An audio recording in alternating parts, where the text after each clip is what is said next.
Good morning, Marianas. So many things we gotta discuss.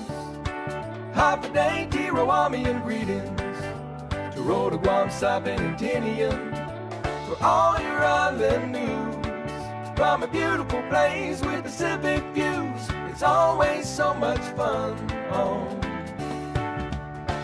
good morning, Marianas. AP News for this Sunday, August 18th. I'm Jackie Quinn. The Democratic presidential tickets launched a barnstorming tour by bus through Battleground, Pennsylvania. Kamala Harris, Tim Walz, and their spouses are hoping to connect with voters and keep up the wake of enthusiasm over her candidacy. Our country is going to be as strong as our willingness to fight for it. Former President Donald Trump, stumping this weekend in Wilkes-Barre, Pennsylvania, had this to say about Harris. They said, no, her biggest advantage is that she's a beautiful woman. I'm going, I never thought of that. I'm better looking than she is. The Democratic National Convention opens Monday in Chicago. Secretary of State Antony Blinken is in Israel for another push for a ceasefire deal. Israel's prime minister says Hamas keeps changing the terms. Our Rika Ann Garcia reports on additional deadly strikes in Gaza. Israeli strikes have killed around 19 people, including a woman and her children in Deir al-Balah. Covered bodies lined up on the ground. Russian officials say Ukraine has destroyed a crucial bridge in its western Kursk region, disrupting supply lines to Russian forces. Huge swells from Tropical Storm Ernesto are keeping some beaches closed in the New York area. The ocean was extremely rough, a lot of rip currents. East Hampton Village Mayor Jerry Larson. Tide was extremely high, which was right to the base of the dunes, which basically means you can't really have people sitting on the beach. Phoenix keeps flirting with record heat levels. The low temperature Saturday was 93 degrees, but rain after that brought the temperatures down. The new movie Alien Romulus tops the box office. This is AP News. Some Hollywood farewells. I'm Archie Zaraletta with an entertainment update. There were a lot of celebrity obituaries in the past week. How much time do we have? I'm not sure. Actor Jenna Rollins died at the age of 94 after battling Alzheimer's disease. She was known for the films The Notebook and A Woman Under the Influence. And we have an X and $250. Hollywood Squares host Peter Marshall died Thursday of kidney failure at the age of 98. Singer Maurice Williams of the Zodiacs has died at the age of 86. Details were not given.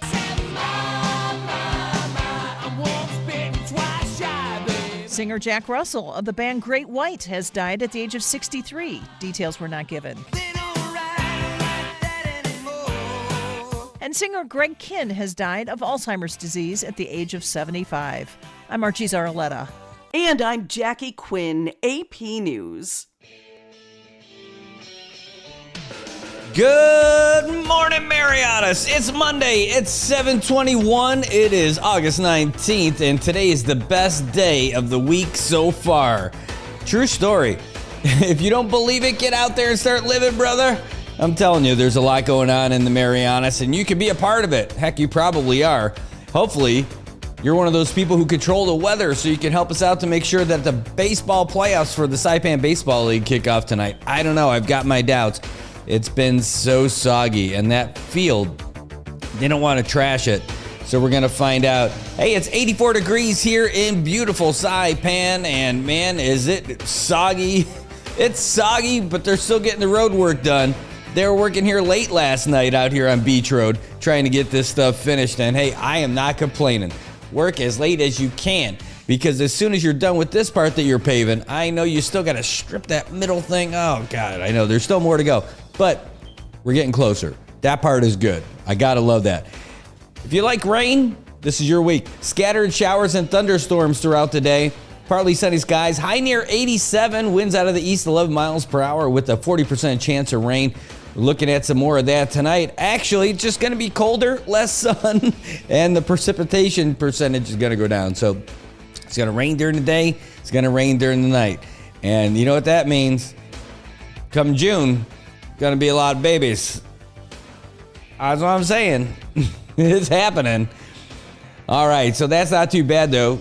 At least we got other activities going on. You still might be able to round the bases, even if they're not able to play baseball tonight. And is that really a bad thing? I mean, our population's going down a little bit here, so maybe a little boost doesn't hurt us a little bit. You know, maybe that's why we got the rain, the gift of rain. Throughout the week, it's going to be going up a little bit more, actually. Tuesday, going to have a 30% chance of rain during the day, 40% at night. Wednesday, 50% chance of rain. So it's going to be rainy all week. But hopefully, we're your little dose of sunshine. Aw, I know. Great to see you guys out here. Thanks for tuning in and weighing in the comments. Stop yelling. Am I yelling? Oh, my God. I'll turn it down a little bit. I'll turn it down a little bit. So I'll tell you what, Tobot just got this new little device for the microphones, and we got it put in specifically to make sure that our interviews sound a lot better, because what ends up happening, the guests that come in tend to be a little further away from the microphone where I'm like eating it, kind of, right? So I put my microphone cable and the interview microphone cables through this thing called a cloud lifter. Nerd talk, right? But what it does, it amplifies the gain, which is like the volume. Well, you know gain. You're a music guy. And it makes everything a little bit louder. And so my settings were still the same on the board. I didn't think I was yelling at you. Sorry. You're okay. Hey, good morning, Ann. Good to see you. Louisa, great to see you, too. I don't know if we're going to be able to get down to that box there tonight. I'm telling you, the way it's going, the way the weather is right now, I don't know if we're going to be able to get this game off. I mean, it's nothing but puddles and sadness in baseball land these days. True story. It's all because of the rain that's out there that's been going all week long. Hasn't been a dry, crispy day in recent memories. Let's get you up to date with some of the things that are happening out here, you know, especially with regards to traffic, because DPS put out a little advisory for us and to let people know, hey, help us out. And, you know, DPS is doing what they can. There's only so much DPS can do to let people know, because school starts tomorrow. Oh, my gosh. That's right. Public school starts tomorrow. And if you're not ready for it, well, hopefully your kids are, because there's going to be a lot going down in Traffic Town starting tomorrow, because school buses are going to be on the loose. Remember how great it was to drive around? Today might be your last fun day to drive to work, because the public, I do that a lot, by the way, not department, the public, Department of Public Safety. See, you could do it too. The Department of Public Safety getting an advisory out to let everybody know, hey, school starts tomorrow, and you don't want to be caught flat-footed when you're trying to get your kids to school or get to work. You're like, hey, how come I can't get to work on time?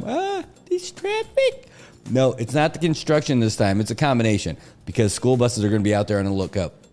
So DPS is asking you guys to help them. They're going to be out there helping you by being out there at the intersections and letting folks know, waving people through, trying to keep it going as fast as they can. But they're going to need some help from you, too. And so in order to do that, they put out this really cool, it's actually a pretty, I think it's the first time we've got something quite like this from them. Hold on, I want to do something here. So when you're looking at this, you don't miss my pretty face. Here we go. There you go. See, look at that. Aw, look at that. Well, all right. So now you can see them both at the same time. I'm leaving it up there just so you guys can zoom in and all that stuff if you need to.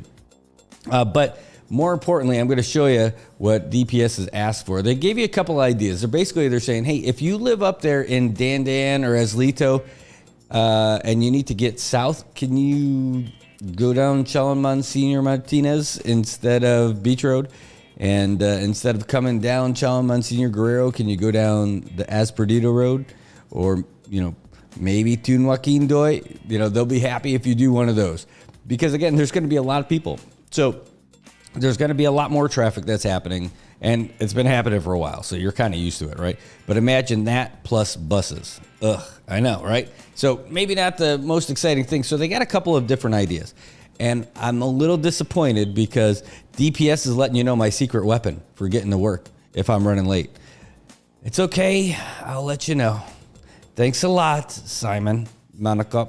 I'm telling you, you're killing me because you're letting people know my secret weapon to get around traffic. It's okay. It's actually a good thing for you, and hopefully it'll help the traffic congestion. So let's send you what they got. Right now, here is where DPS is saying that they're going to have some traffic. If you have been driving in the morning, you know this. Look at that little flashing line. Well, that is what's going on right now. It's not so much behind me at this moment at 7:28, but you know that that's the congested area. It's going to be really congested once you add school buses into that mix. So DPS has a couple of ideas, a couple of suggestions to help you out. So that red zone is where they're saying, it's going to be terrible. And especially that little curve around by the DPS or by AK Toyota, because over there is where they've got a lot of work is going on over there. They're scooping up stuff. They haven't paved it yet. Like that part's still got to be done. So the alternative that DPS has is using Brad's secret weapon, the green zones right there. And that's it, really. Look at those. So over by the top one is the one over by San Jose Market and Dolphin Market, that little street right there. That is one way to get you through, pop you out by Olei Street, especially if you're in the northbound lane. Like if you're trying to go north, you could squeeze up that way and save yourself one heck of a headache. Now, this doesn't work so much if you're coming from the south, or sorry, if you're coming from the north, but if you're going north or you're going to be going east, that's the way to go. Same with over here where you see the other one, the lower road. That one's going to pop you out over there by the mobile station. Those will get you around traffic and alleviate the traffic congestion at that light. I'm telling you, it's a great way to go. If you're not familiar with it, get to know your neighborhoods. I'm telling you, it's the best thing. And somewhere in the middle of that, almost smack dab in the middle of those green zones, is where you'll find you'll find us. Your home for communications in the Marianas. How about that? Yep. So those are your two zones. So DPS is saying, here you go. Here's where the congestion is, and here's where your freedom is. Congestion, freedom. Congestion, freedom. Okay. So there you go. Now you know this is coming straight from Department of Public Safety. And great job to them for proposing alternate routes for you guys when you're looking at different ways to get to work and different ways to get around intersections. Like basically just not everybody knows all the side streets here in Saipan. So get to know them. And also get to know Vijay Agulto. Man, I'm going to miss that guy. I miss him already. He already sent me messages this morning. And it wasn't Brad, I miss you. No. It was that he wanted to make sure we talked about this little project with the lanes and everything and the DPS project. He wanted to get that done before he was done. So he actually, put in some time over the weekend just to finish it because he started working on it on Friday, but we had all that other stuff going on. So hats off to you, man. That was really great stuff. Actually, I don't believe he's watching this show. But if he did, I would tell him I'm going to reach out to him and see if there's some stuff that we could do. I just don't want to interfere with his schoolwork. He's entering his junior year, and this is a big year for him because he's going to try to graduate this year. Yeah, that's what a go-getter this kid is. And so he's going to try to do that. And I don't want to give him a hard time as he's trying to get that stuff done. But I do want to offer him opportunity to make a few bucks and do some stuff. So I will ask him if he wants to do like if he could fit it in after school, not heavy stuff, light stuff. You want to do a little reel afterwards? Great. And this will get him some spending money too. So as long, again, school, more important, and all that. And if you can handle it with your computers, your personal computer stuff, then great. All right. Hey, we got some other announcements going on right now that we'll get to you because we received them. And that's how we do this. If you send us info, then we are going to get the word out for you. That's how it works. Saipan Community School, they have an open house and orientation night coming up this week on August 22nd at 6 p.m. So friends, family, if you're interested in learning more about the school, then head down there. They're in CK. They're right around the bend, literally. as you're going south down Beach Road, it's the school that's on the right-hand side just after Canoa Resort. And I think it's the oldest church, one of the, it's not the oldest church. It doesn't predate like Mount Carmel, that's for sure. But I think it's the oldest just straight up Christian church in the scene. I think that was built by the, it was started by the military way back when. All right, let's see who we got, by the way. Sorry, I'm missing some of you guys in the old comment section.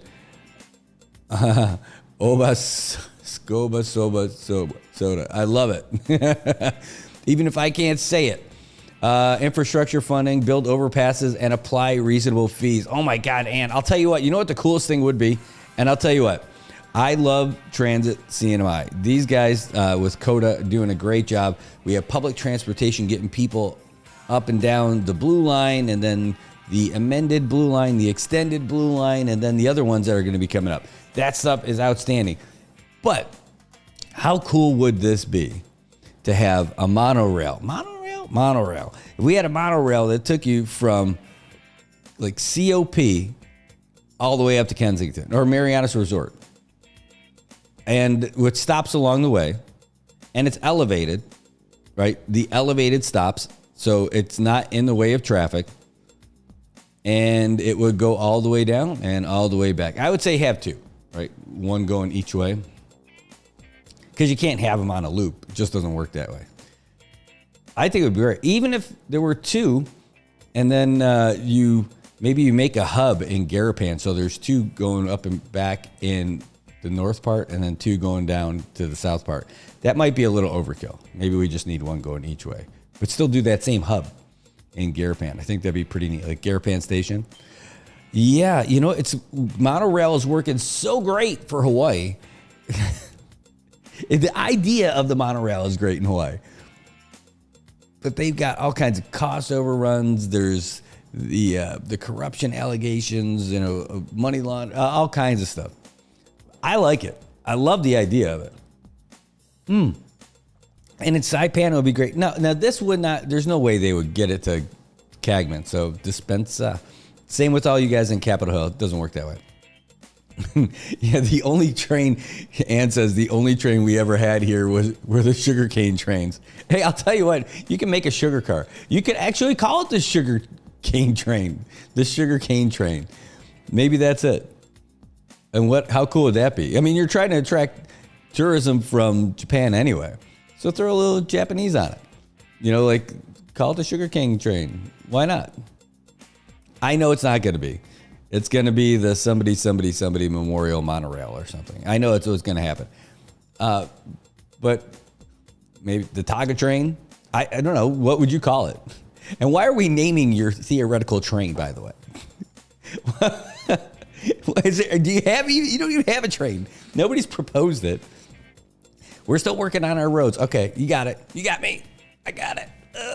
I understand. But really, I think it would be awesome if this magical money arrived and we were able to magically power this thing. How cool that would be.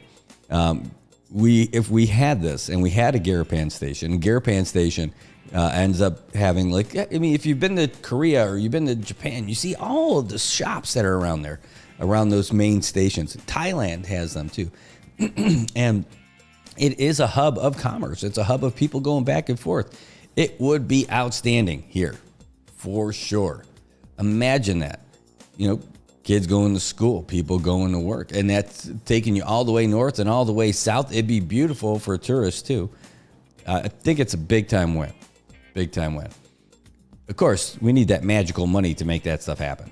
Right? That's a little harder to come by. Anyway, hey, good morning, Carmen. Thanks for tuning in. Good to see you too. Really appreciate it. Oh, all right. And here's a really good point coming up on the other screen over here from Glenn, talking about the alternate driving routes. We'll get back to that part. It said drivers using the alternate routes, be mindful. Those are quiet neighborhoods you're going through. Lots of kids, lots of dogs. Be mindful. And you're absolutely correct. In my news van of justice, when I go through there, I'm never going out of second gear. And I don't even use the clutch in there because that's how slow I'm going. You know, just slow enough. Just slow enough to get through there quietly. but not too bad. Hey, speaking of the news van of justice, we got some new shoes on that bad boy. That's right. So it was part of the deal with Hiroshi, and he had these new wheels and these new tires, but they couldn't get on because the spacing wasn't quite right. So those things got in there, and oh my gosh, I thought it was fine before, but when you put on new wheels and new tires, that turned that thing into like a luxury vehicle. The ride is so smooth. It's so nice. I just can't get over it. And did I tell you about the latest fill-up price for the gas tank? So you guys tell me what do you pay? Give me a couple of things what you guys pay when you go to the pump. I got to go every week, right? So just like with the pickup, how much money are you putting in your gas tank every time you go to fill up?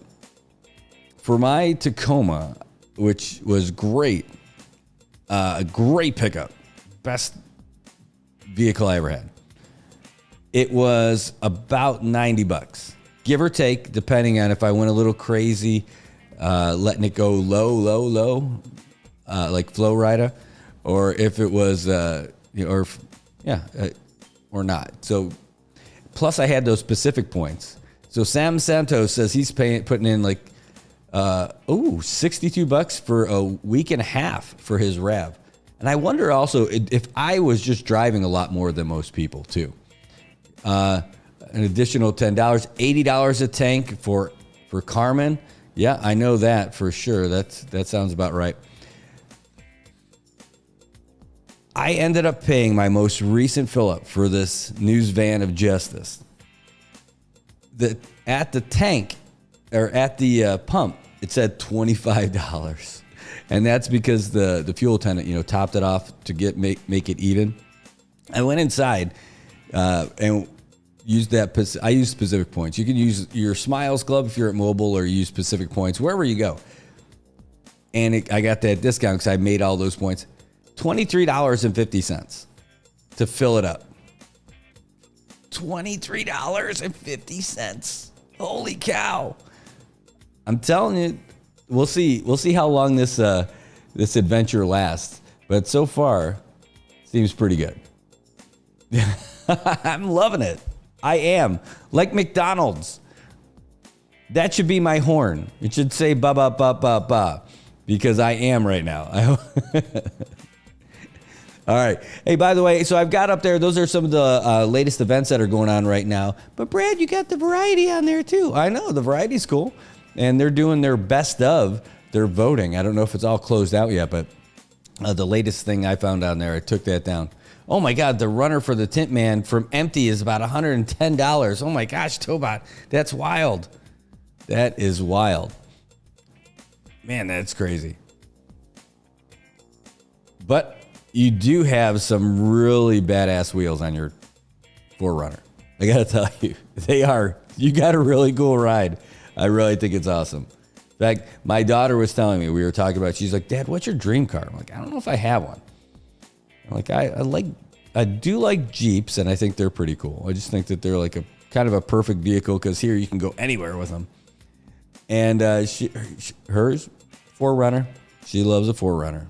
My 11-year-old daughter, who was doing play-by-play with me and color commentary last night when we were watching the NMI women take on Mongolia, she told me that was her favorite, her dream car, the 4Runner. And what did you guys watch that game last night? NMI and Mongolia, what a game! Whoa, man! So these games are taking place. This is the championship. Excuse me, for the East Asian Football Federation, and that's the feeder to the Asian Football Confederation, which is the feeder to FIFA. And that's how we got into AFC, is through EAFF, kind of backdooring. And that is how, through getting into AFC, is how we become a FIFA team. And when we do become a FIFA team, which is the worldwide governing body for soccer, when we get into FIFA, that's going to open up the door for like hundreds of $1,000s coming to us all the time. We got a lot of money already from AFC to help build that complex that we have in Kohlerville. Well, when FIFA gets us, they're going to give us a lot of money too. And why do they want to give us money? Here's why. Because Soccer is everywhere in the world. We're one of the few places that doesn't have a FIFA team. So what does that mean? Why do they still want to give you money? For votes. No kidding. These guys get crazy about soccer. You already know the world is crazy about soccer, right? But they are so crazy that, I mean, you've heard about the vote buying and all that other stuff. Yeah. They want to curry favor with you, and they want you to vote with them when these things happen. True story. And so they want us to love them. So whoever's in charge is going to take care of us so that we'll vote with them. The politics of international soccer. Well, anyway, we'll take it. Thank you. And help us improve soccer. And then we become one of their stories. Like a small corner of the world that never had soccer becomes a FIFA member. That's how they're going to paint it. And it'll be fine. You know, you make us be make us Michael Orr from the, what's the Blind Side? We'll be it. Whatever you want. We'll pose. We'll take the photos with you. We'll take it. It's great. Anyway, that's what's moving on. And so, no kidding, soccer here has really exploded since Jerry Tan and the NMIFA launched in 2006. And it's been doing really great. And now we're able to send our young men and women all over the world to play soccer. And so that's what's happening right now. So it's the 2024 EAFF Championship. And it's in the two groups. One group is a little too big for us. The other group is still pretty awesome. It's not the same. It's not the same. The other group is made up of some real like heavies that we would have a difficult time with. Japan, Korea, the good one. Korea, the bad one. China, and Taiwan. Yeah, that's why they're in Group A and we're in Group B. So Taiwan, China, North Korea, South Korea, and Japan. Ooh, all those guys are heavies. Who's in the other one with us in Group B? We've got Hong Kong, Guam, Mongolia, Macau, and NMI. A little easier, a little more of a chance, I think. But I'd love to see how we do against some of those other teams too. So the NMI on Friday, we lost to Macau in a really good game. 2-1. Really close. Then last night, 0-0 with Mongolia. Oh, man, both teams had a chance. The NMI was crushing in the first half. So many attacks, so many opportunities. In the second half, though, not so good. Second half, it looked like they turned the tables a little bit. It was a little more even. We still had some opportunities, but wow, what just some of the bigger folks and the more talented folks with Mongolia just started to wear us down a little bit. Our next game is going to be tomorrow, and we're going to cover it here. It'll be during the day, but it'll stay online forever. Tomorrow at lunchtime, it'll be on here, where the NMI is going to be playing Hong Kong. Let me tell you, Macau beat us 2-1. Hong Kong, a little bit of a load. Hong Kong beat Macau 7-0. What's nil? Nothing. 7-0. That might be a tough one for us, but we're going to cheer for our ladies anyway. You never know what's going to happen. That's why they play the game. And then on Friday, again, another lunchtime game, NMI going to be playing Guam. Guam! We're going to be taking them on. And that should be a really good game. And Guam beat Macau. What was the score? Guam, Macau. Oh, maybe they didn't beat Macau. Somebody told me they did. Oh, they beat Mongolia. Sorry. They beat Mongolia 1-0 in the first game. So we're going to see how that goes. How about China and North Korea? They tied at 2 apiece. And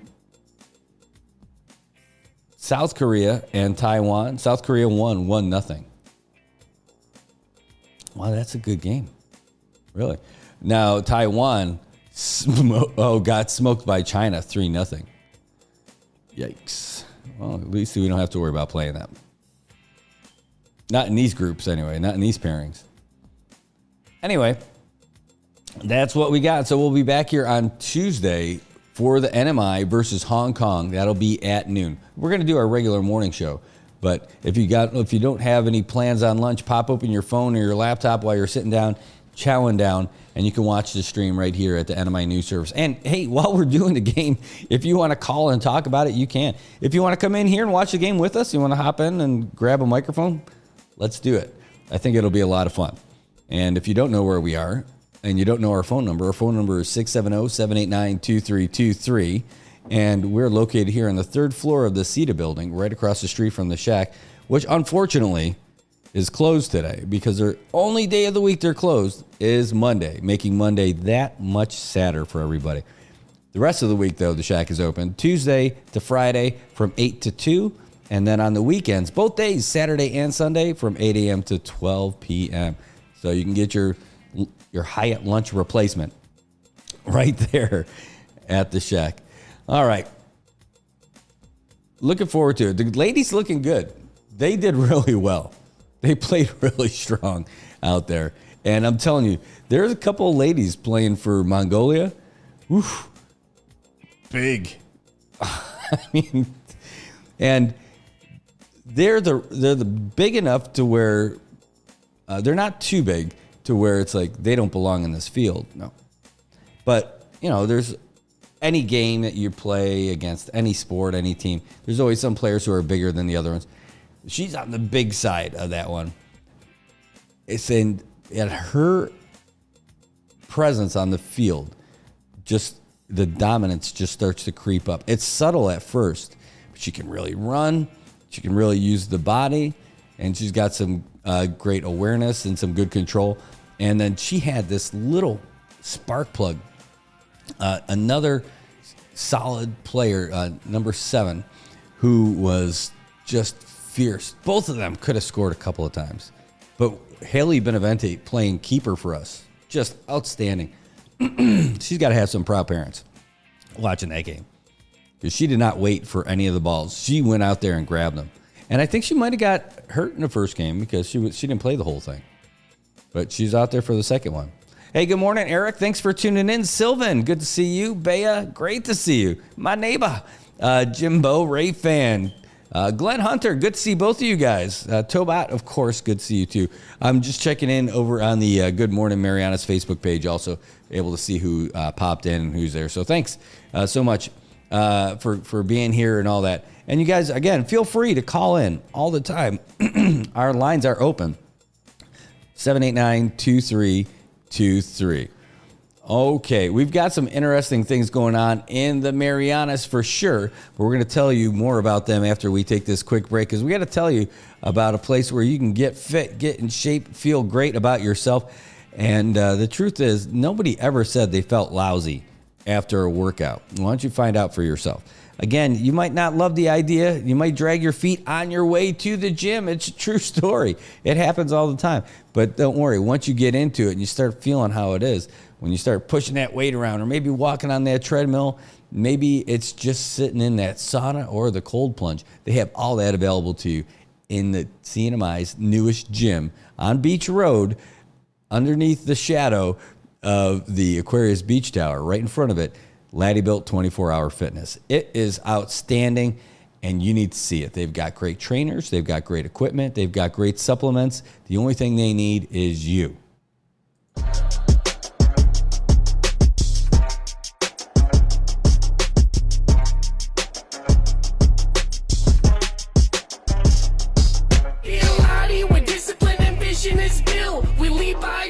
Persistence of build, be the inspiration, they witness the proof. We do what we do by the rules in the book. We be a lottie where discipline and vision is built. We lead by example, persistence of build. Be the inspiration, they witness the proof. We do what we do by the rules in the book.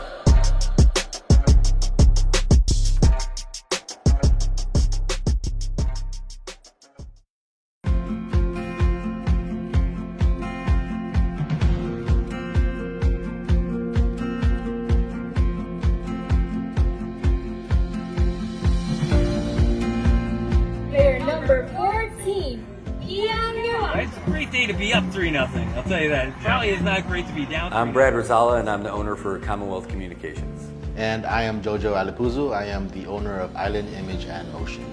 And this is our joint venture, Sideline Studios.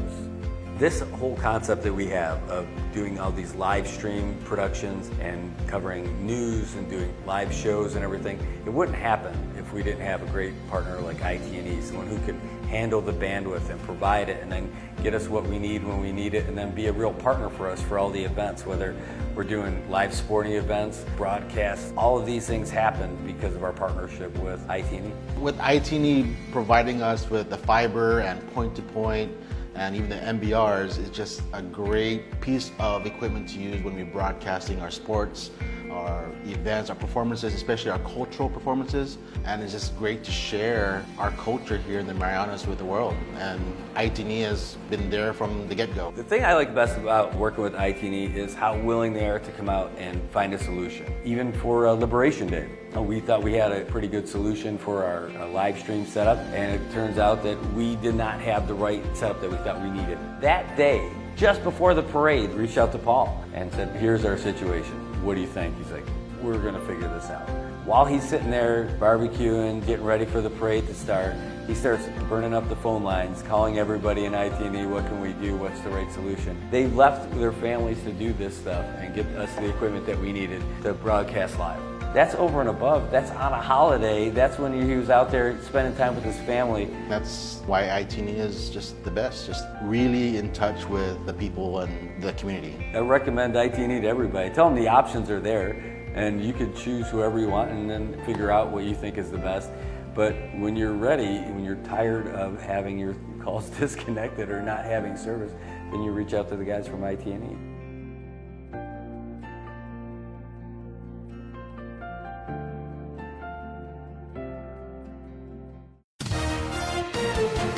AP Sports, I'm Dave Ferry.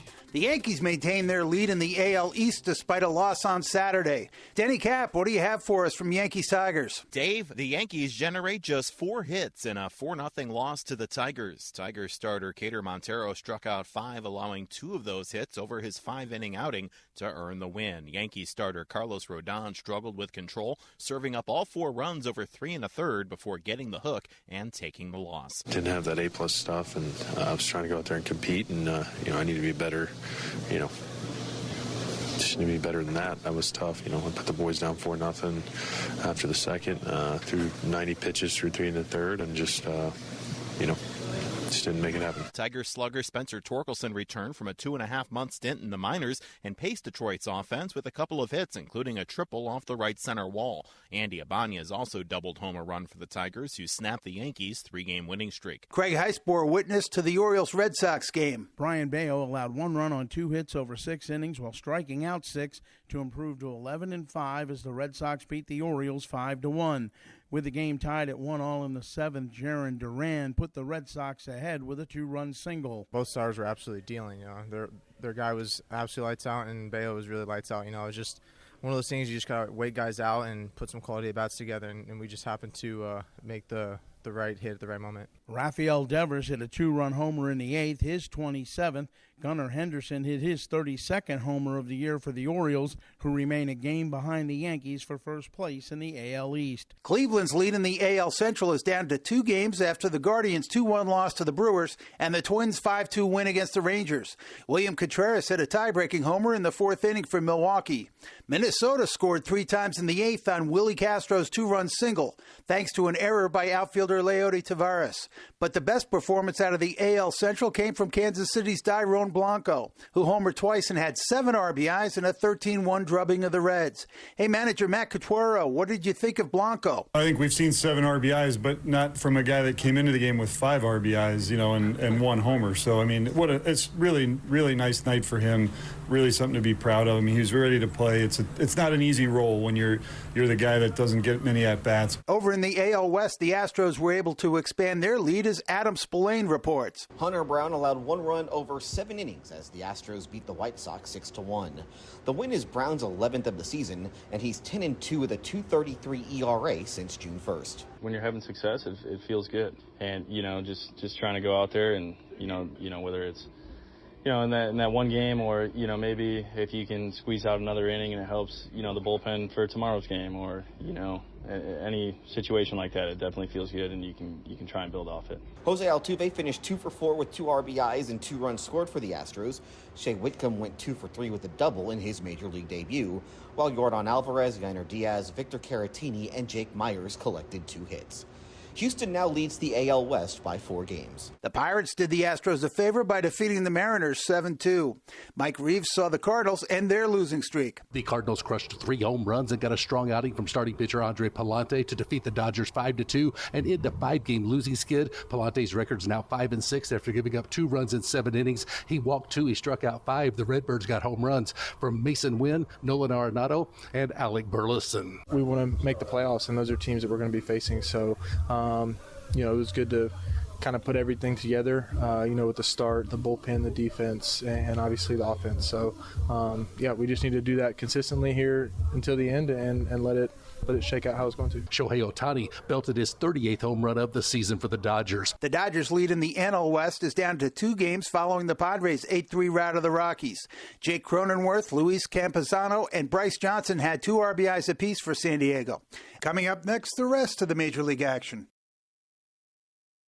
Elsewhere in the majors, the Phillies topped the Nationals 5-1 behind Christian Sanchez, who tossed his second complete game of the season, impressing manager Rob Thompson. His command, his changeup, the sink on his fastball was unbelievable. I mean, of the 27 outs, 19 were either on the ground or strikeouts. It was dominant. Luis Severino tossed the Mets' first complete game shutout in 3 years, leading a 4-0 win over the Marlins. When we was coming out, Lindor told me we're not out yet. Convinced them that you feel ready, they feel good. So the conversation was, if I feel good, I said, yeah, I'm good. Give me 1 hit at a time. That's all we did. We executed a couple good pitches and got out of that inning. Elsewhere in the majors, the Cubs beat the Blue Jays 3-2. The Diamondbacks fell to the Rays 6-1. The A's were 2-1 winners over the Giants, and the Braves clobbered the Angels 11-3. Golf, Hideki Matsuyama will carry a 5-stroke lead over Nick Dunlap into the final round of the St. Jude Championship. Matsuyama fired a 6-under 64 on Saturday for a 17-under total. WNBA, the Liberty clinched the playoff berth with a 79-67 win at Las Vegas, a rematch of last year's finals. And Liverpool and Arsenal were winners on the first Saturday of the Premier League season. I'm Dave Ferry, AP Sports. Whatever. All right, welcome back, everybody. Thanks for tuning back in. We come back out of AP Sports Update. It's 8 a.m. here in Saipan, and you're here with me, Brad, for Good Morning Marianas. That's right. Good. Hey, Eric, good to see you. Thanks for tuning in. Great to see you. We got a lot of fun stuff to talk about. We're going to follow up on some of the things that we were noticing over the weekend because on Friday, JJ Sema. Oh, yeah, I got chicken stuff for you, JJ. I absolutely do. Maybe that's what's going to come up next time we come out of a break. But I do love seeing that. I got it. I got a whole bunch of them. Do you doubt me? Do you doubt me? I think you do. I think you doubt me.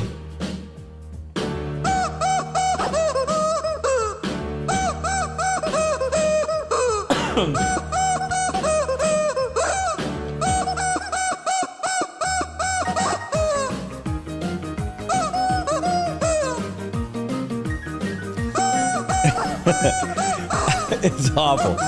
I'll tell you, is it Jailhouse Rock or Jailhouse Bach at this point? That's what I'm wondering. All right. Actually, saw Brandon Nicholas on Friday for the big announcement from the PSS with the local sporting associations, including the Northern Marianas Sports Association. And it was a great event over at the Namasa headquarters over at the Ada Gym.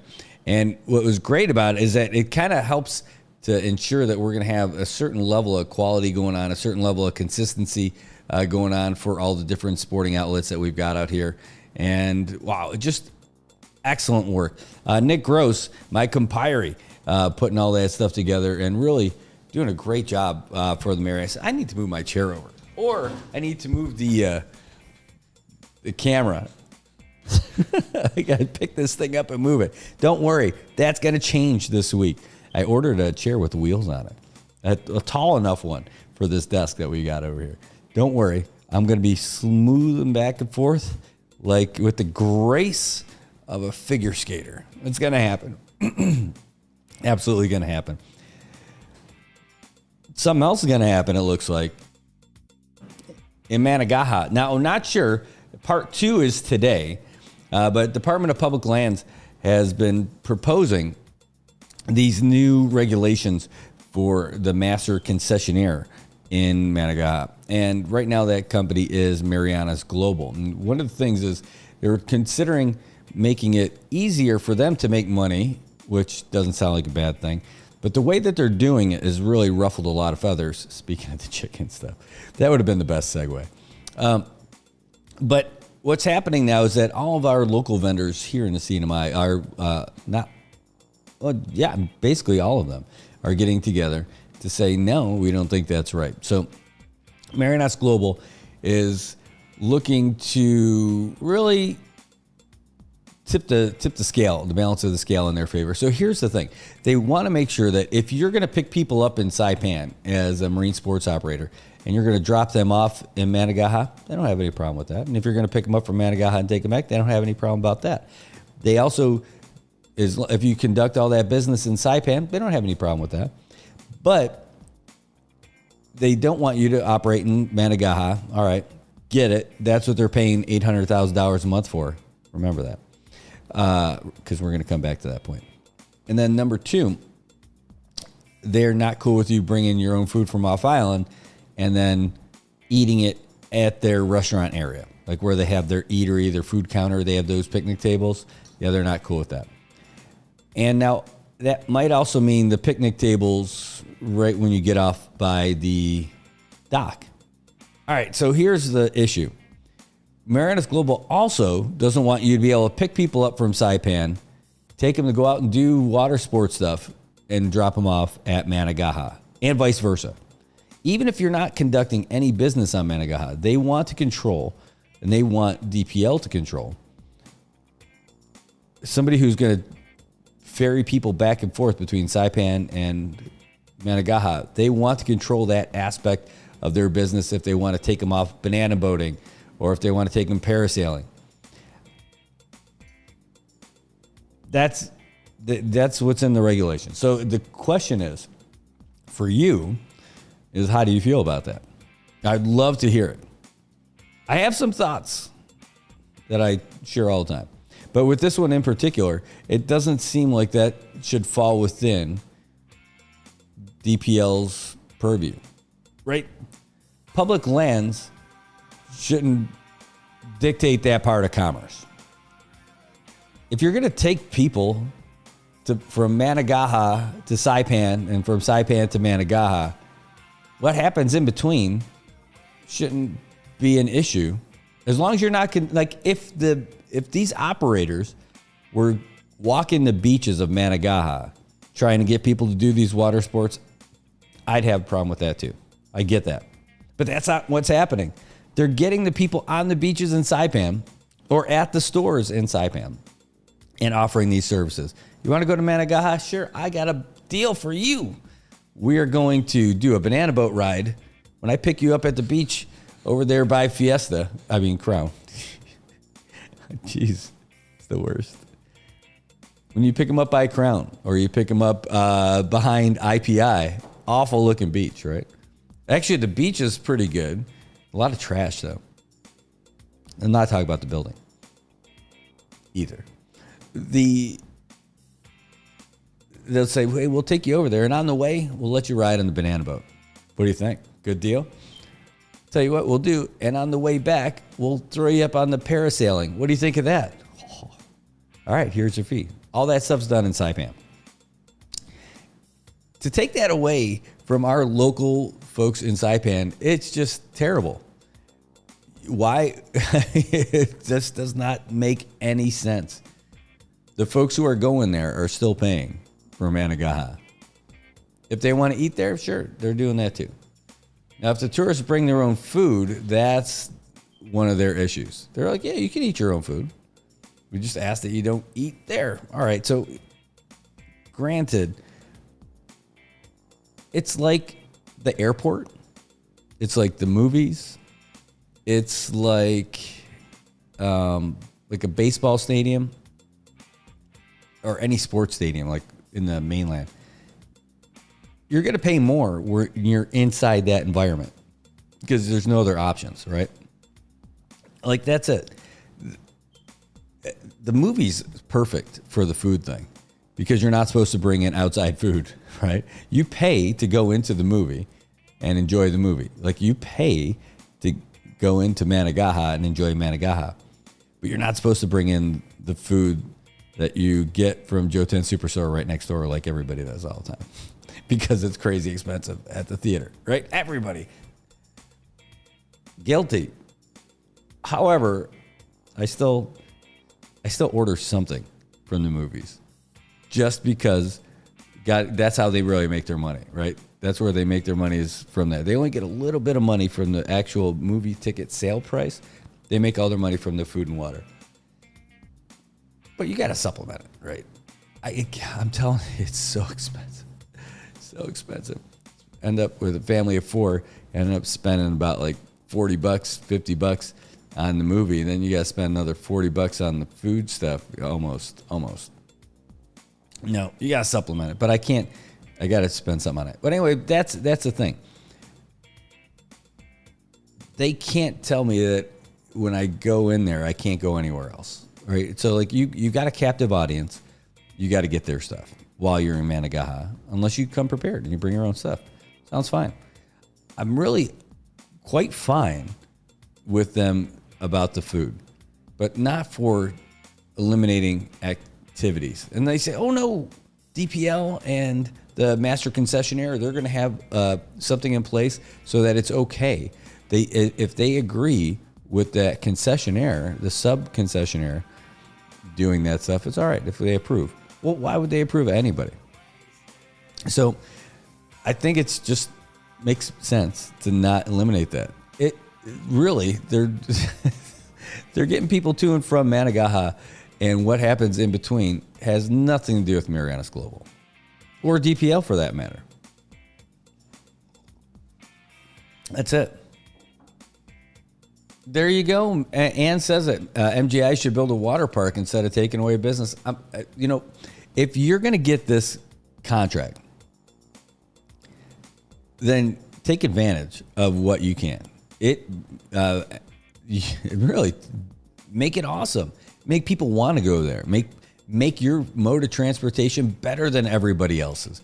Give better equipment, better boats. In fact, that's how you could sell it. I mean, that's really it. About just being better or being different, right? I mean, being better or being different. Instead of complaining about how somebody else is doing it or how somebody else's business model makes more sense, then you do it. Relook at your business model and change it from there, because your business model can't always work. That's it. I mean, I might have to look at that mirror too, right? I mean, like if things need to change on mine, if I need to adjust all that stuff, I have to. And that's it. Same thing with getting feedback from folks about the job that you're doing. You can't tell people that what they say about you is wrong. That's their opinion on how you're doing your job. And if they don't like it, well, then if you're smart, then you'll look into it. And so speaking of looking into it, that's one of the things that DPL was saying, that Marianas Global hasn't been paying their $800,000 a month rent because they're saying we don't have the tourists. True story. And now they're looking for a little relief. Hey, how can we pay you $800,000 a month if there's no tourists? Well, that's the deal that you signed up for better or worse, right? Now it's just the or worse. And Marianas Global is a Korean company. That's not a bad thing. But they have offices in Korea. Go market. Go beat those streets. Be part of that team that's telling people to come to Saipan. Work with the folks from NBA Korea, Sejin and her team over there, who do a great job. They do a fantastic job. They're crushing it, actually. Have them help out. And go make... I'll tell you, hold on. And the other thing is,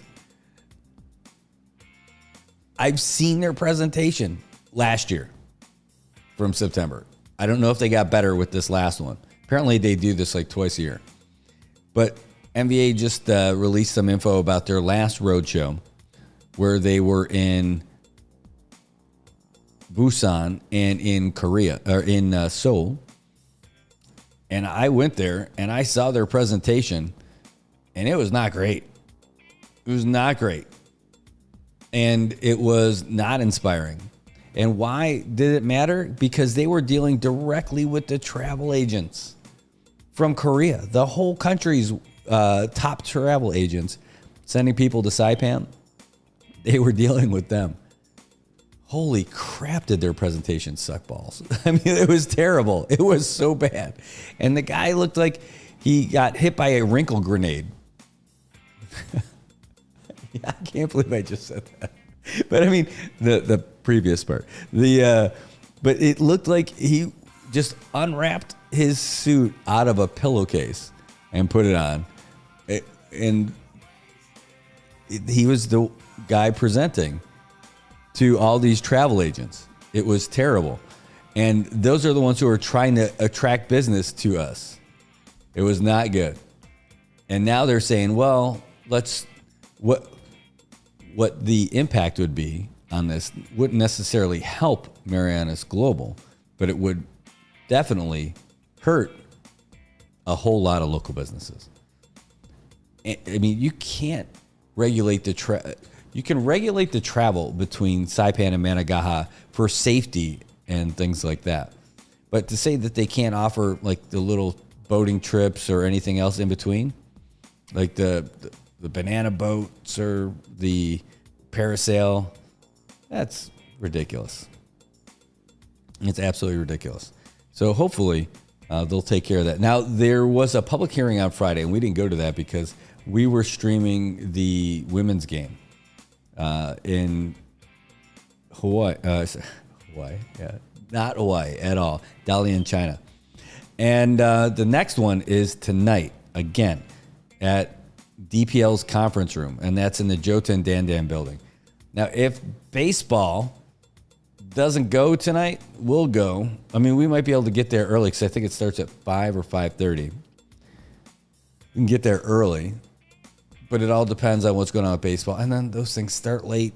You know, I'm going to end up running the risk of missing the start of the playoffs. So it's a tough one to go to. Like, here's one of the questions. Who's this? Elsa Lieto. She called the show before we interviewed her at Public Lands, and she said, the $1 million question is why? Why are we doing this? Why are we changing the rules? With the way that they're responding to the public, it's just telling DPL that they're in favor of the master concessionaire, said that the people are the major contributors to the tourism industry. The local operators are the ones who pay their taxes. They keep the economy going. They don't all make the same money, but we have to follow the same laws. Bam, that's it. DPL shouldn't be overreaching. Not in this one. And they feel like they're doing the right thing. And to be fair, you know, I believe them. I absolutely believe the folks in DPL. They think they're doing the right thing.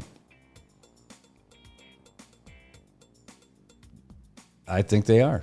But I don't think that they are doing the right thing. I don't think it is the right course of action. But I believe that they believe it. Hey, good morning, Marcia. Good to see you too. Thanks for tuning in. Good to see you. Yeah, so I always give them a benefit of the doubt to the public servants for sure. In most cases, and in this one, but you can't always. I mean, you're not doing it right. You gotta call a spade, and in this one, I think that's it. I'm sure there's some kind of something that they can do with the master concessionaire if they're not making enough money. Then redo their deal.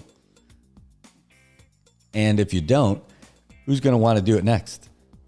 We were having a conversation about it the other day about, like, what if you just turn it into a public lands park, a CNMI state park? We don't have one. Make it. Make a CNMI state park where we have our own public park rangers. Imagine the folks out there are government folks. Oh, you're just making the government bigger. No, it just means that we're keeping all the money from it. But those people are paying us money to do it. Oh, that's a really good point. If they're paying $800,000 a month, it's a good deal for us, right? I mean, it's a great deal for us. So how do you go about doing that? I don't know. But I would love if we actually were taking in that kind of money and getting something out of it. They're saying that they're not making money off of it, and they're not able to pay what they're supposed to pay. I don't know. But if it becomes a CNMI state park, we have local park rangers, and while they're walking around, they can teach people about the culture that's going on out there, and that becomes its own little cultural event center. Pretty cool. And that makes everybody pretty happy. I'll tell you though, I don't know that we're going to recoup that $800,000 a month that we're getting from concessionaire, but maybe we end up getting it. Maybe we have smaller contracts for other businesses paying out there, right? I love the idea of it. I love having our Parks and Rec have real Parks and Rec kind of jobs doing stuff like that, like CNMI park rangers. They become liaisons to the community. We have we have our little shops over there, but we also have like maybe a little history, teach people the history of Managaha while you're there anyway. All right. Ann says our economy was booming back in the 80s and 90s because our prices were favorable. We need to go back in order to move forward. Lease terms with increased increments. Yeah, that makes sense. Also, I'll tell you what. So inflation worldwide is just crazy right now. The other one is the price for the Japanese yen versus the dollar. It definitely tips the scale in the U.S.'s favor economically, but it makes it more difficult for folks to come here. So I think we do need to kind of reassess what we got going on and really talk to these folks. In fact, I bumped into Judge Lozama. You remember Judge Lozama? Well, he retired years ago.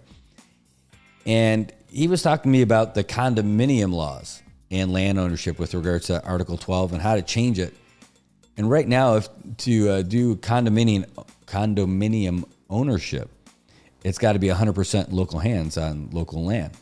He wants to change the law to where you build a condo and you can have people who aren't NMD own those units in that condo if the bottom floor is 100% local owned. You know what I'm saying? So it's a way around the Article 12. So they would have to change it. But saying to own a condo, as long as the land and the first floor are locally owned, people who buy the condo in their unit in that building above the first floor would actually have ownership. Now that's an interesting concept. I think that would bring in a considerable amount of investment in the CNMI. Even if you can't own the land, you could own that condo so that if people want to retire, or you could plan for your retirement by having a house that's going to be there all the way and something you can pass on to your family and all that stuff. It's a condo. It's not a house. It's not a yard and a land and a ranch and all that stuff, which would be the dream, right? But I think that's it. Man, I think that would bring in a lot of people. And I think that would bring in some serious investment. Some good money out here in NMI. And the other part about that is because we're talking like high-rise kind of stuff, condos, right? We're not talking townhouses, different story. But it doesn't take the land out of local hands at all. So I love that idea. And I'm an Article 12 guy. I'm a fan of it because I think, I would have some serious conversations with some business-minded heavyweights out here who would disagree with me. But I think a lot of the culture that we maintain out here is because of the land alienation, the land control in the local hands. absolutely believe that's one of the reasons why our culture is still the way it is, why we haven't been completely rolled, and our culture and languages play such a significant role in every aspect of our lives, whether it's the government, public, private, you name it, street names, all that. It's because of we're basically, I'd say the relevance. Locals will always remain relevant to the CNMI because they will always hold dominion over the land, period. That's it. I know people really disagree with me. My friends disagree with me on this, and I tell them no. And you can use Hawaii as an example. Like 18% of Hawaii's population are Hawaiians. That's it, and they can't afford their own places. And to a certain extent, that's how it is here. We are lucky as regular, everyday working folks, not doctor, teacher, lawyer, business, like corporation owner and all that stuff. We are lucky because even though the prices can get expensive out here for houses and stuff like that, and real estate agents killing me, I'm telling you, it's still kind of affordable. Kind of. We don't all have to live in apartments if we don't want to. We can get a deal on a fixer-upper and it could still be okay. And the other part of that is we're not super far away in some remote village in the corner of wherever it stands. We could do it. And it's because of Article 12. And it's a good thing. But all that is context for that condominium idea. I like it. I definitely am all for that. Because it still keeps the lands in local hands. It still keeps the cultural relevance happening. But it allows for economic investment. And the land never falls out of local control. Great. High-rise condos. Can do it here. I think it makes a big win. There you go. As resistant as I am to making changes to Article 12, I still think there were changes to Article 12 that needed to be made, and they made them. Because I was listening to all the challenges to Article 12 that people were making back. Remember the CART 12 days, the Citizens for the Change of Article 12? All these economic heavyweights out here, right? And they're saying, oh, our culture doesn't tie to the land. I'm like, no, you're just making that as a oh, our culture isn't tied to the land. It absolutely is. It absolutely is. Not just to the land, that simple, but to the land ownership, just like what I was talking about, like how people will get relegated. The other piece of that is they were saying, oh, well, if we, you got to be at least 25%. And if that means that my grandkids can't marry whoever they want because they'll be out of that quantum. I'm like, okay, that's a good point. So change it.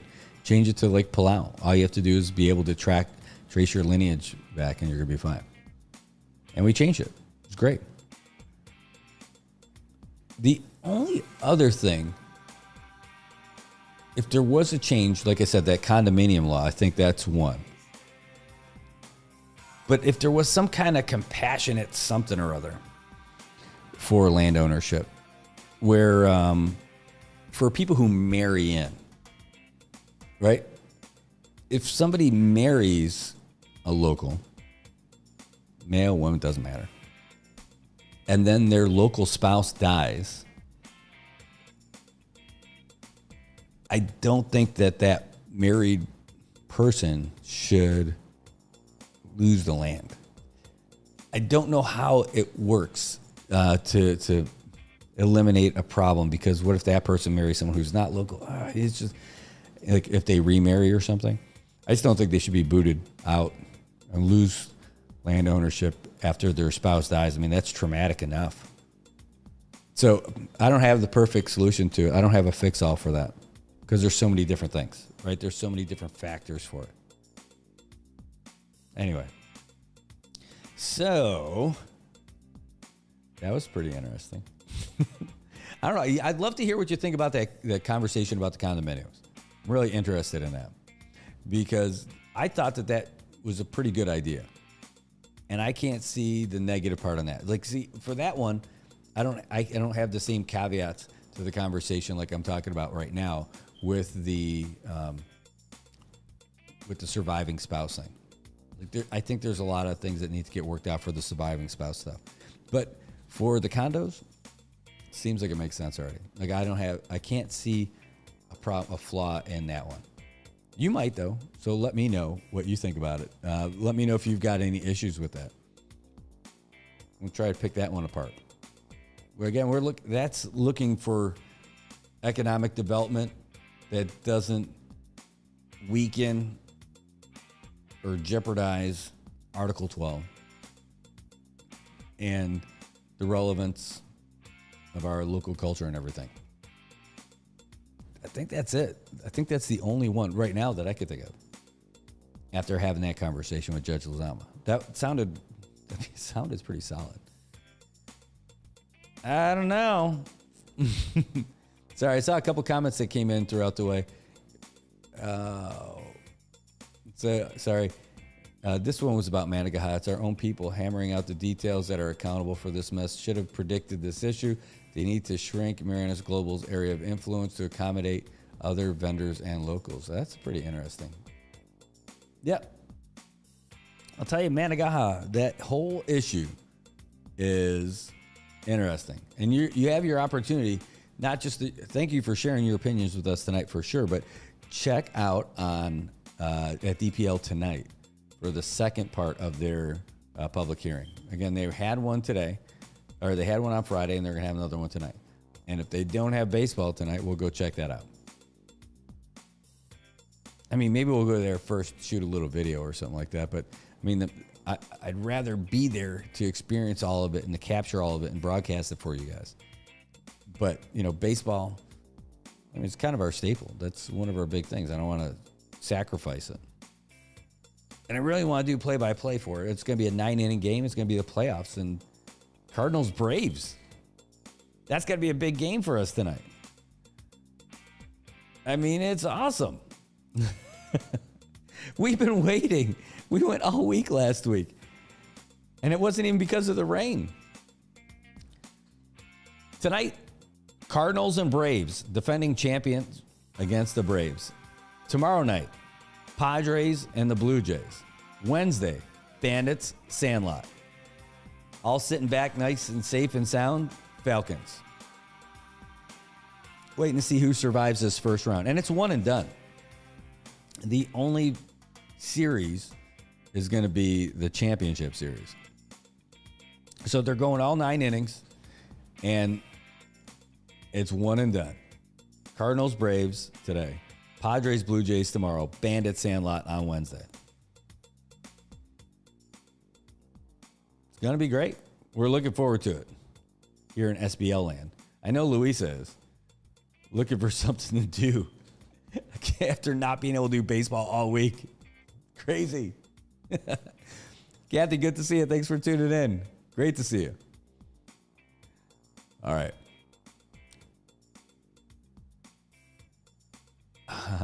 I got this sent to me also.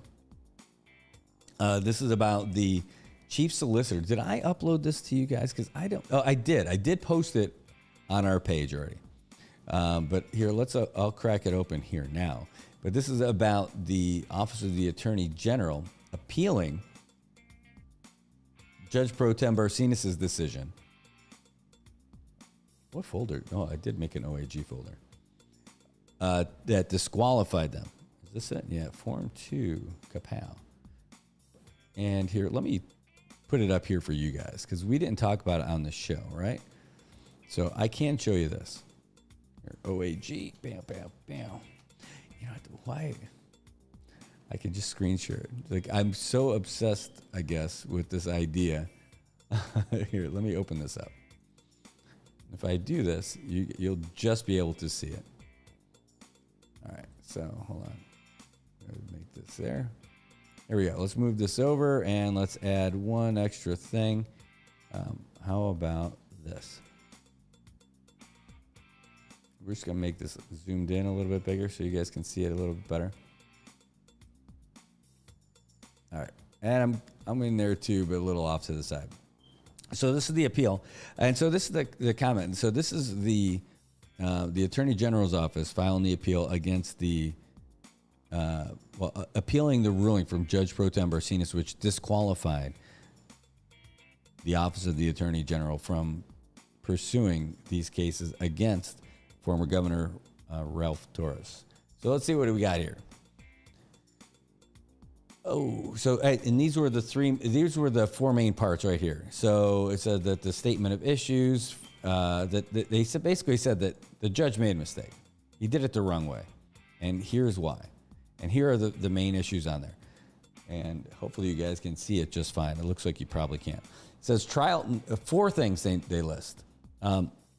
1, trial court invalidated Article 3, subsection 11 of the NMI Constitution when it found the sole prosecuting authority could not prosecute defendant Ralph Torres and empowered a different executive to prosecute. That's one. So that's like a separation of powers. Number 2, trial court erred when it found that the criminal charges against defendant Ralph Torres were required to brought against him in his official capacity as the former governor of the Commonwealth. Okay, that's number 2. Number 3, trial court erred when it disqualified the special prosecutor and the assistant attorney general from prosecuting defendant Ralph Torres. And number 4, the trial court erred when it disqualified the sole prosecuting authority, the Office of the Attorney General, from prosecuting defendant Ralph Torres. So those are the 4 things. So this goes into, it's a 3-pager, talks a little bit more about the whole, well, actually, it's pretty quick. There's only a couple paragraphs to read. And we'll read them out to you in case you're just listening. We'll be your audible. There you go. How about that? Okay. You know what it really needs? Hold on. I'll tell you what it needs. Oh, hold on. We're going to transition this just so I can pull this up in the background so you can listen to it. I don't have it on this computer. It's one of the many files I didn't bring over. Hold on. Oh, come on. What are you waiting for? All right. There is something you absolutely need to hear with this. There we go. That's what I'm looking for. So funny. All right. I mean, I like this theme, or what we were listening to, but I think we need this in our lives.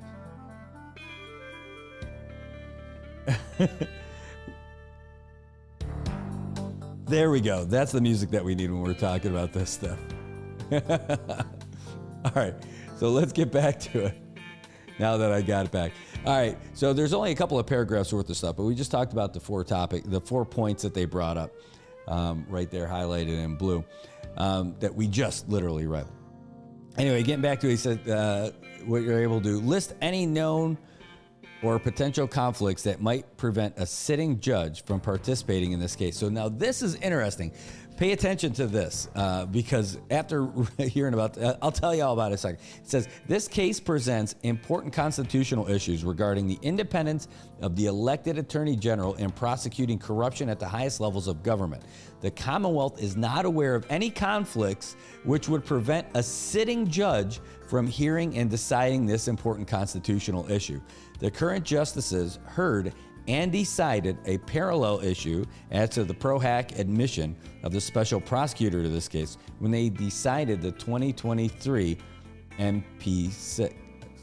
Says this case presents similar arm's length issues regarding the constitutional duty of the sole prosecuting authority in bringing criminal charges against those in the highest levels of government, such as the Commonwealth.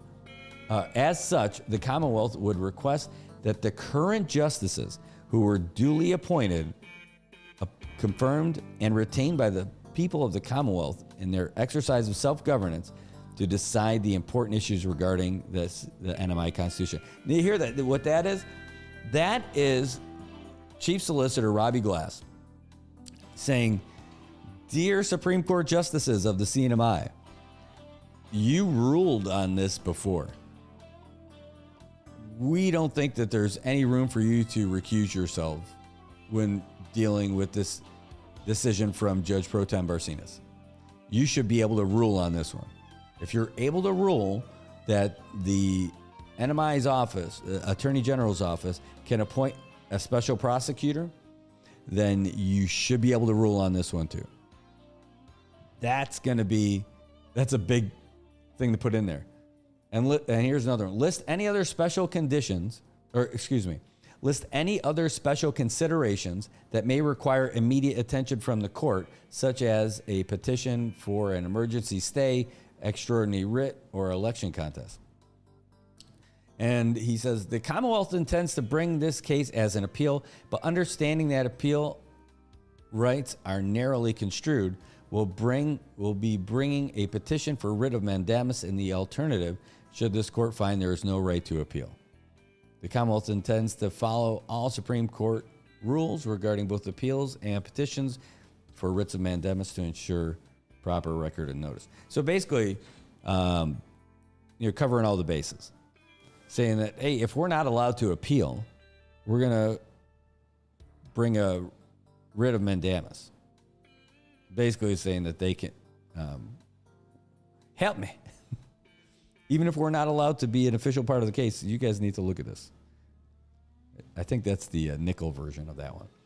But bring in the wood, saying, look, we're appealing this. And if you don't think that we should appeal it, that's one. We'll come up with another way of appealing it. But number two, all of you justices should not be able to recuse yourself on this. That's coming from the chief solicitor. And he's saying, here's why you shouldn't be able to. Because you're ruled already in this case without recusing yourself. You shouldn't recuse yourself. It's like a preemptive strike against anyone who's trying to recuse themselves. I like it. It's provocative. Anyway, I'm also laughing just listening to the Law and Order music. All right. We'll give that one a break. But I think this is a really big issue, too. And, I'll tell you, oh, boy. Speaking of the Attorney General's office. Man, there it is, Law and Order. That's where I got it. Man, I will tell you, speaking of the Attorney General's office, I was having a real spirited conversation with some folks.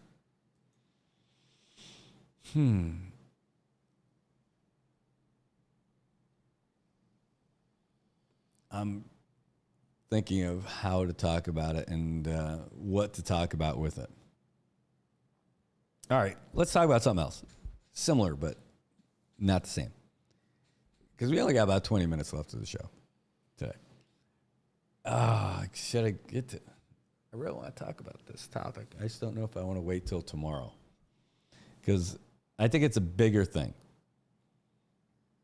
All right, screw it. We're going to talk about it now. Of course, I have an opinion on this, because that's why I'm bringing it up. But I'd like to know what your thoughts are on it, in particular. We'll just talk about how you view what people say publicly. And this is something that's, it's certainly interesting to me, an interesting topic to me. And I definitely have a really firmly ingrained opinion in it. And for just life experiences, I mean, that's really why.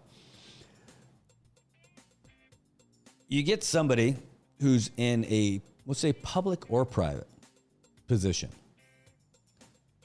makes a statement on social media, whichever channel, I guess it doesn't matter necessarily. They make a statement on social media on a comment, not a statement, not an official statement. It's a comment in their own personal capacity to one of their friends on Facebook, on their friend's personal Facebook page also. Now, granted, these are statements that are out in the public. They're out there for anybody. It's not a DM or something like that, right? But it is just regular social media comment between two friends on personal pages. How do you view that comment? Now, I would say it counts as a comment. Like when you're like if you're a reporter, the way it's supposed to work is that, everything everybody says is on the record all the time, right? Unless you have an agreement ahead of time and says, oh, this is, off the record, I could tell you some things, but on the record, I can't tell you some things. Are you willing to go off the record? And then it becomes the journalist's decision to say yes or no for the on the record or off the record. And you have that agreement. And then that reporter's or that journalist's integrity will be put to the test by not repeating stuff that's off the record or not attributing that information to that individual, right? Cool? Got it? Basic understanding? Cool. So all those things said in public. Now, if you go to that person's house because you're an invited guest and you're having those kind of conversations, like that's different, right? You're in a private place. But like when you're in a public place, like the same reason why you can just throw a camera and shoot people, video of people in public places. Yeah, because when you're in a public place, there is no expectation of personal privacy, right?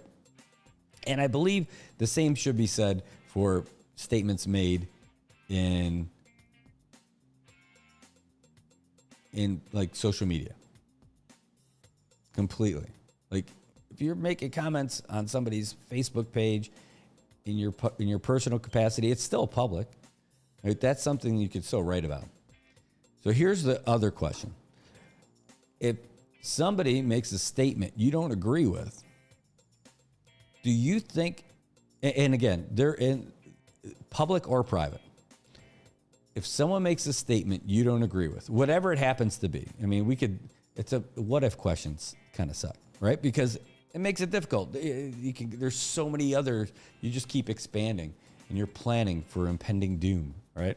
But the what if question is, if somebody makes a statement and they're in the public or private sector and you don't agree with it, do you think it's appropriate to take that statement to their superior where they work and ask them about it?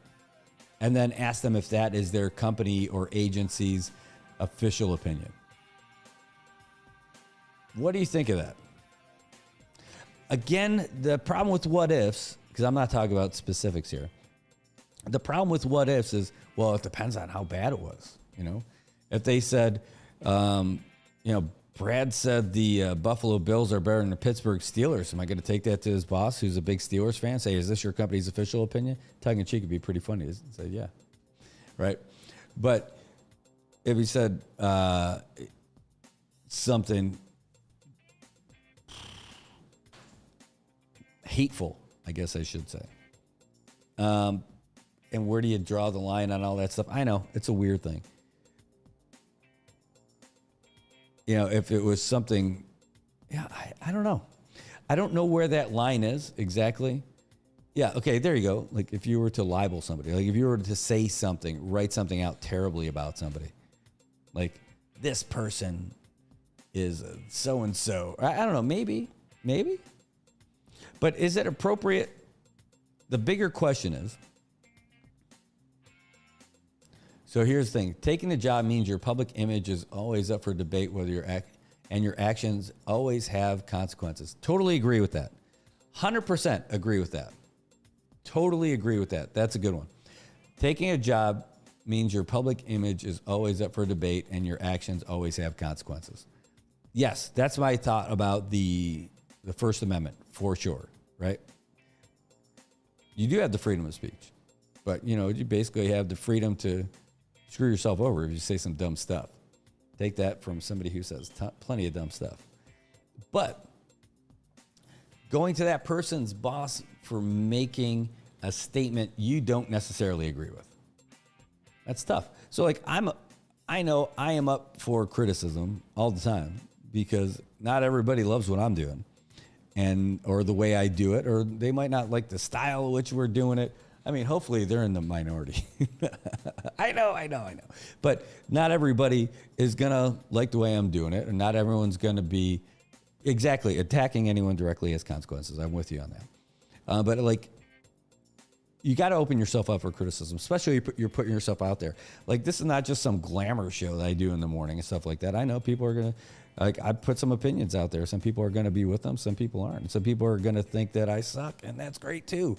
You're right. And that's good feedback for me to to see how I can improve too. And I know when I'm doing stuff like this, I put myself out there for feedback, and not just positive feedback, and it's good to hear it. And negative feedback does not feel good. It's a true story, but that doesn't mean it's not good and not healthy, right? That's important. But in particular, going to someone's boss, if they're not, like, that's the thing. It's like, I would take it to that person and ask them that question in that public, and I would ask them as a journalist. I ask them that question publicly, like in a on the record thing, if you want to do it. You would ask that person, is that your personal or is that your official company opinion about this? And hear what their answer is. That's my tact on it is different if you want to do that. Like if somebody in a elected or appointed or hired position, and that's somewhat public and prominent, made some crazy ass statement that really rocked me or got me upset about something, I would definitely ask them about that. Absolutely.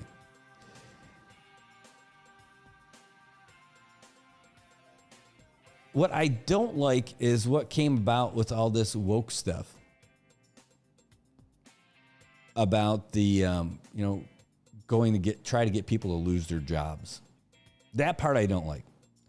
Like when you go and you say, like, if they're working for the telecom or they're working for the fuel company or they're working for some government agency, and you say, hey, you go to their supervisor, say, hey, this is what your subordinate said on social media. Is that your office's official statement? I think that's horseshit. Sorry. I think it's such a weak move. Only because you're not going to the person who said it directly. And what you're really doing is the message you're really sending isn't holding someone accountable for what they say. What you're really saying is, I don't like what that person said, and I want you to do something about it. Without saying that, that's exactly what you're saying.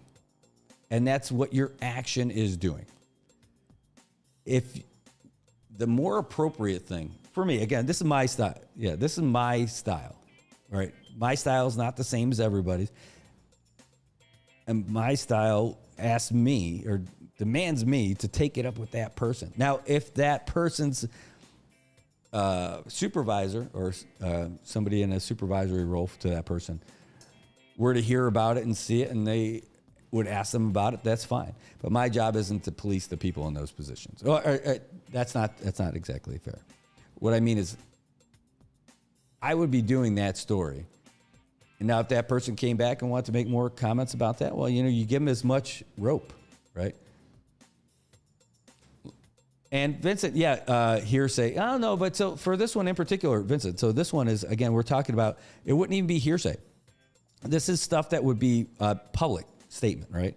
It would be all right there, like in social media, like all that, like it would be somebody posts something in a conversation on an open Facebook page. It's not even like a chat group or any of that stuff. Just like if I were to make a post and you were to reply to that post, and somebody who can read it, like one of our friends, our mutual friends on Facebook, saw the conversation we were having and then took it to your boss and said, is that the official stance of your office, right? Like that's the thing I don't like. I think that's chippy stuff. I think it's pretty weak to do it. You're basically trying to curtail somebody's free speech in a personal conversation. That's it. I think it's weak. Really, I mean, there are pejorative words I am thinking. Chicken, that's it. That's right. Thank you, Caleb, because I was thinking many worse words for it that I would not get a hug from by saying it. I might say it if we were having a beer. Brad, you drink beer? Oh, no, these abs grew themselves. Yes, but the thing is, like, I think that's it. Again, your freedom of speech doesn't give you the freedom from the repercussions of saying bad stuff. It doesn't. It just means that nobody's going to haul you off to jail for saying the bad stuff. You know, you lose your public standing, you lose your self-respect, you lose maybe esteem that you have in the community. Yeah, you have the freedom to do that to yourself. But, you know, trying to get someone's job taken away because they say something you don't agree with that isn't criminal, I mean, I don't know.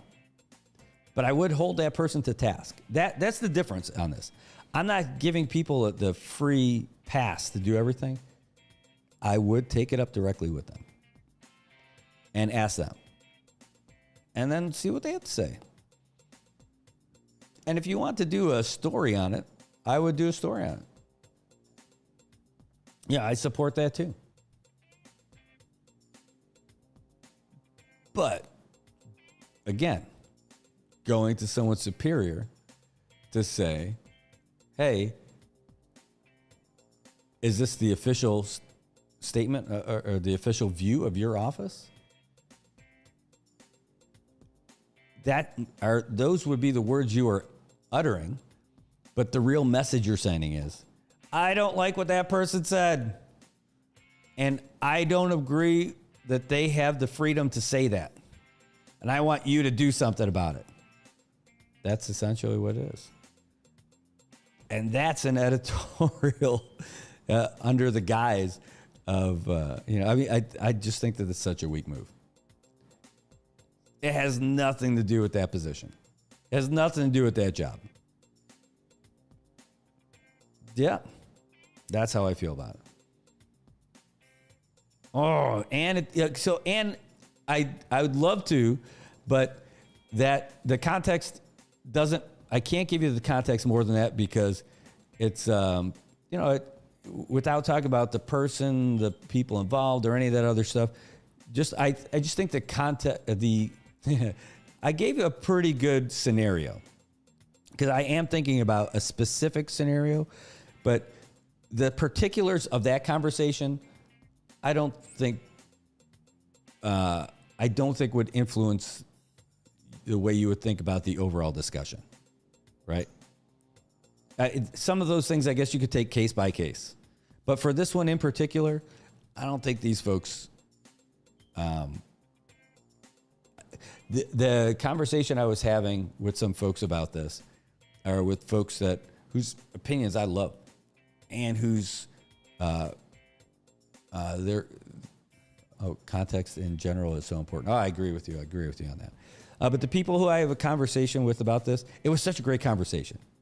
We just have a different point of view on it, and that doesn't mean I'm right and they're wrong. I'm just sharing mine, and they're going to share theirs. It's like the reporting style, right? Like, just because other people do it differently, it doesn't mean I think that they're wrong and I'm right. It's just different, you know? Then that's why I appreciate this, because it's just me doing it the way I think it's right. You know, doesn't mean I think that they're wrong because of it, right? So the conversation I was having with other folks about it, about a specific issue, it doesn't need to come up. You know, I don't need to talk about like who it is or what it's about. But that same scenario is if you're the head of like Coca-Cola and one of your salespeople posted something on, not even a post, just a comment on one of their friends' posts that, actually Pepsi's not all that bad. Would you want somebody to come to you with the screen capture of that person's comment and say, hey, is this the official view of Coca-Cola Micronesia? Like, that's the kind of thing that I'm talking about, right? No. Will it elicit some kind of response? Probably, because people are moved to that kind of stuff. But I'll tell you, like, unless it was some hateful stuff, if somebody brought something like that to me as a manager or an owner about a comment from an employee, I'll say, why do you care? I mean, not necessarily, but like, I'm not into the, I think some things just aren't in there. Yeah, that's right. Exactly. Yeah, and again, I know some stuff is, I don't think, let me change that. I believe that people should not have their every single, you're under the scrutiny of everything in the public eye, especially when you're in a small environment like this and you have a real public persona, whether it's a public or private sector. You know, a public figure is a public figure, right? But the, and there is no real expectation to privacy in that regard when you're making statements to other people or comments to other people on Facebook. It's out there, and because of mutual friendships, people get to see it, and that's it. Could you report on it? Sure. You can. You can absolutely do that. So, but it's just it depends on, you know, what your style is. Is that worth reporting on? Again, it would have to be really something serious for me. And who owns the gauge of what's serious and what's not? No, that's up to each person. So based on my little theory, my style, is that I would take it up with that person instead of taking it up with that person's boss. That's it. Because I think that's the passive-aggressive way. Well, it's not too passive. I'm just trying to get that person in trouble. Well, if they're getting themselves in trouble. And like, it, of course, has no bearing on the official position of that company, right? It just wouldn't. It's somebody's Facebook comment to a friend. And if it's crappy and hold them accountable, you know? And if it's just something that you don't like, well, that's a tough one. You know? I know it. These answers aren't applicable to every single situation, right? I mean, there's so many what ifs involved. That's why I hate talking about what ifs. But this one was enough where I was really thinking about it. And by the way, the best thing is, if you don't agree with someone's opinion or their statement or whatever, you don't have to hate the person. Like the people I was speaking with, our opinions vary greatly on this and probably other things. But still, like, some of the best people that I know, some of the people I like the most, and whose opinions I respect the most, and the people whose values, you know, I think are always in the right place. And it's absolutely all right to disagree with people like that. It's healthy. Having a discussion where you're not sharing the same exact thoughts and the same opinions, damn healthy, especially for friends. You know, I absolutely love it. So we're not going to change the world, but hopefully, not going to change the world. But I'm happy knowing that this is the way I do it. That's it. All right. What else is shaking? Oh, I got to respond to this guy. Oh, I really absolutely do. I don't have to do it right now, but I got to respond to this guy.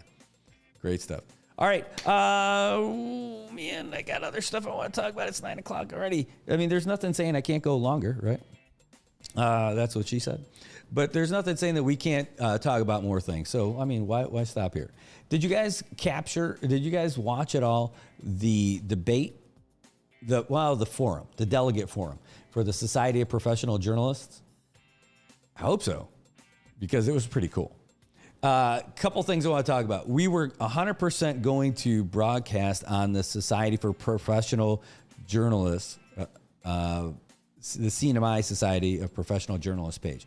And if you haven't already, and you know, I understand why maybe you wouldn't. I'm going to pull it up here because I want to get you guys the link for it. CNMI. So Society. Well, help if I spelled it right. Professional journalist. I'm going to put the link on here because I'm going to ask you guys to do me a favor. Here, we just open it.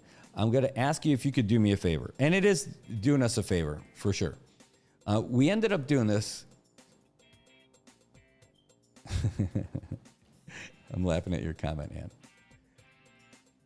All right, so I just put the link on there for the SPJ page. So getting back to it, we were going to broadcast on the SPJ page, but we had two things. One was we were unable to do it. Well, we were unable to do it for two reasons. One was because the page hadn't been around 60 days yet. Again, it just got back after 30 years. There has been no CNMI, Society of Professional Journalists. Well, it's back, so hooray. Problem is, it hasn't been around for 60 days, so Facebook said, nope, you can't go live. Also, they said you can't go live because you don't have 100 followers. So the SPJ here locally is going to get to a point where we get there, and we're going to end up doing more things like this, where maybe we'll have something like a reporters roundtable, which, by the way, would be freaking awesome. Talking with these guys is great. The other one is we're going to do more debates in the future, and what's the next one? I mean, probably gubernatorial in 2 years, which would be pretty good, right? So, and having it on the SPJ means that it's not on any one news outlet's page. So it's all the reporters working together as volunteers in the quest for great journalism. So if you guys could like that page and follow it, we were at 50 when we needed 100. We couldn't go back in a time machine and make the page start earlier, so we would have been out of luck anyway. But if you guys could do that for us, that would be great. We're at 71 this morning after telling people about it. So if we can get to 100, that would be massive. It's not a big thing. Just go ahead and like it, please. And then you'll be able to watch that kind of a forum again on a completely independent platform that is just by the people. Like, if you go in there, you'll see like some of the selfies and the photos that we took. None of those people were paid to do any of that stuff. Everybody was there in a volunteer capacity, strictly for journalism, to get you all the candidates who are running for Khalili's current position as U.S. Congressman at the House of Representatives. So we'll end up doing it again, and hopefully we'll have enough people. Well, at least some of you guys have already had. I already saw the numbers tick up, so thank you. Keep it going. Again, please like and follow that page. Thank you, Vincent. Really appreciate that. And again, once it hits 100 and we have 60 days, then we can officially stream on that page. So it's pretty cool. It is very cool. All right, so I think that's the last thing I wanted to get to today. There are other things that happened in the world, but I don't think we need to knock all of it out today. Let's see what we got. This one. Let me see if there's any other big things. No, we talked about the traffic. We talked about that rainy weather. Oh, man, it's still pretty soggy out there. We'll see if we got baseball tonight. Go out there and take some photos and post them around, because today is World Photo Day. It's true. It is. Okay. It's great. All right. Let me see. Sorry. Let me look at what you're saying, guys. I missed a couple of comments. Dum, dum, dum. Do I still have a poll up there? Is that what you're talking about? I mean, I haven't had a poll up for a long time, but maybe that should be a poll. Is that what you're saying? I'm scrolling up a little bit further because I know I missed something. All right, well. All right, that's it. Look at me scrolling around. All right, so that's what we've got going on. I want to say thanks to you guys for tuning in today. It was great fun. We got a lot more to do. Hey, Ed, thanks for tuning in, and good to see you too. Ed Barcinas in the house. That's what we've got for today. We'll be back again tomorrow for sure for a Good Morning Marianas at 7 o'clock. We'll also have, this is going to be a really interesting week. Mariano Iglesias said he was going to come on again and talk to us about the Garapan Revitalization Program. So I'm looking forward to that. Also, got some talks with some sponsors this week, potential sponsors, let's just put it that way. That part's good to keep this thing going. And baseball. Let's hope it stays dry so that we can get out there and have some baseball for you tomorrow. Tonight, all week. We've got tonight, tomorrow, Wednesday, playoffs, first round, Saipan Baseball League. And that's it. Tomorrow at lunch, tomorrow, we're going to be streaming the NMI Women's U15 playing against Hong Kong, and we got more. And I'm going to send you out. Normally, I would be sending you out with something else, but I want to tell you about this song that I found yesterday, popping up when I was just listening to a random Chamorro mix on YouTube. And one of our listeners, talented guy, you guys know him, the tint man from Dan Dan, Mr. Shady Solutions, the guy who took care of our windows here and over at the ball field. Tobat Castro was part of a band with his family, all his brothers, called the Castro Boys. And this is a song I found, and it was great, and I loved it, and I messaged him about it. I love it. I don't know the answer, but I know it's a good salary, Caleb. I want to say it's like 120 or 160. All right, we'll be back tomorrow, but we're going to send you off with this one. The Castro Boys from Guam. How much we really care. We want you both to know. It's Tobat's one of that them. our love was always there. This song is for you, Mom and Dad. And Tobat's on backup vocals and harmony on this one. Nanan tata masapit Diduram tinli nalamami Mafanog biham ni maulik Zai rispeto mas kumbeni Si tata matsoto Si nona hamu matendi Megay na manelo Lotodo haman maasisti Kanta nanan tota para hamju Malago ham nang tingo Ingway za hamju sincero Na iham todo Ina sinan mijo Si duos maosi Nagadesi todo bidan mijo Nanan tota para hamdu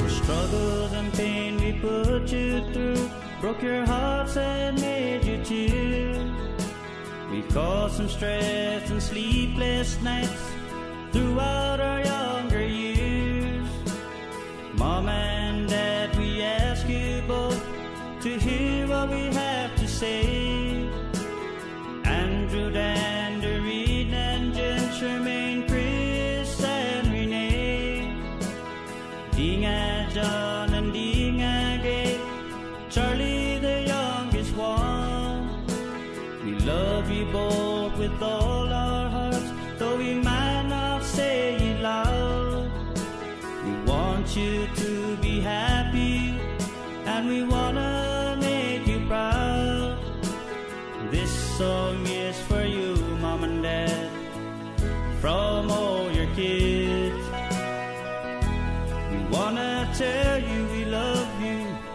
Thank you for the things you did It's hard for us to show How much we really care We want you both to know That our love was always there We kept it in so long And now we tell you in the form of a song This song is for you, Mom and Dad This song is for you, Mom and Dad This song is for you, Mom and Dad From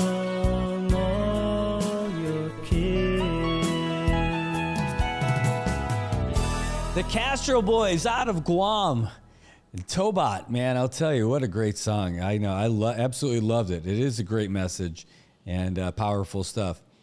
So thanks for recording that with your fam. And yeah, I loved it. And he didn't send that to us.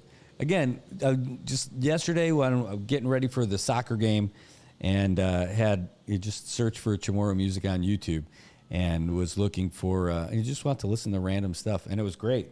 So, and that popped up. I'm like, oh man, I know these guys. Oh man, you just came back Tobai, you just came back after the song ended. All right. Anyway, guys, we're about to call it quits for today. I want to tell you guys to have a great day, and we'll see you guys tomorrow morning, 7 o'clock. We'll be back whenever anything else interesting is happening, but we'll be back tomorrow, 7 o'clock. And we got the game tomorrow, too. Maybe we'll have a game tonight. We'll see if it works out. Go out there, have a great day. It's Monday. Hello, City. Have a great day, Marianas. Thanks for tuning in. Great to see you.